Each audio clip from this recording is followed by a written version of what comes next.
Hello everyone. Today we will understand modals, which are also called as auxiliary verbs.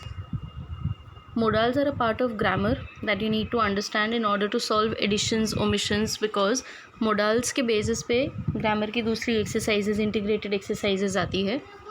Modals are basically modal verbs or you can say modal auxiliary verbs या modal auxiliaries भी कहे जाते हैं. These are special verbs which behave irregularly in English. That means जो normal verbs होते हैं जैसे कि वर्क, प्ले, विजिट, आपको एग्जांपल्स दिए हुए हैं, ये वर्ब्स के बारे में और एडिशनल इन्फॉर्मेशन देते हैं. They are not simply verbs, they even give more information about the verbs. They give additional information about the function of the main verb that follows it. They have a great variety of communicative functions. कुछ examples आपको दे रही हूँ यहाँ पे. And the usage of modals is also given. They never change their form. मतलब कि we cannot add s, ed या ing. जैसे हम eat वर्ड है तो eat के साथ ing लगाते हैं, eating करते हैं, वैसे modals के साथ नहीं हो सकता है. modals basically are would, could, can, should, shall. तो इन सारे वर्ड्स के साथ ing, ed या s कभी नहीं लग सकता है. They are always followed by infinitive without to. मतलब कि इसको बेयर इन्फिनेटिव कहते हैं. हम इनके साथ टू नहीं यूज़ कर सकते हैं. पहले यूज़ नहीं हो सकता है, बाद में कितनी बार यूज़ हो सकता है. ओट टू, नीड टू, पर पहले टू नीड, टू ओट ऐसा नहीं होता है. They are used to indicate modality, allow speakers to express certainty, possibility, willingness, obligation, necessity and ability.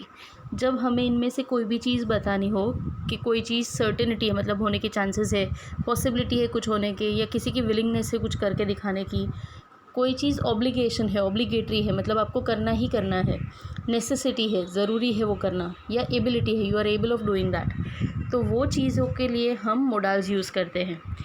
As I told you, the list of modals is can, could, may, might, will, would, shall, should, must.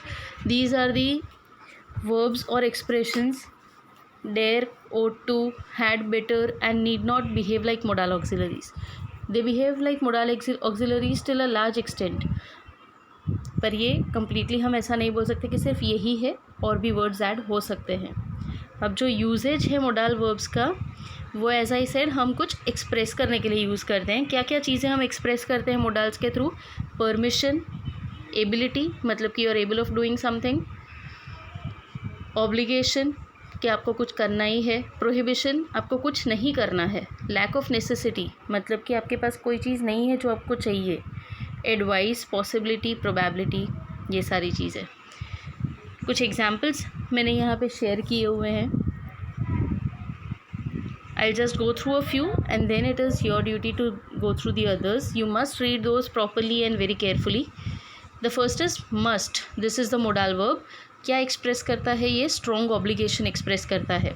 With the example I'll explain it. You must stop when the traffic lights turn red. ये एक बहुत strong obligation है मतलब आपको करना ही है. You do not have an option to this. जब traffic light red होती है तो आपको रुकना ही है. लॉजिकल कंक्लूजन या certainty. He must be very tired. He's been working all day long. बहुत लॉजिकल चीज़ है. अगर किसी ने पूरे दिन काम किया है तो वो बहुत थक गया होगा.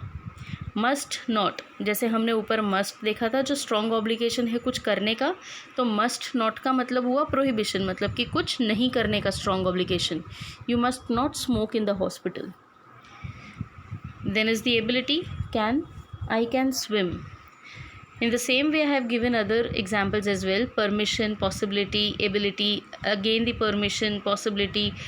There are many examples given over here which you need to go through and understand them well. With this, modals explanation is over. To understand and to improve your grammar skills, you need to practice it well.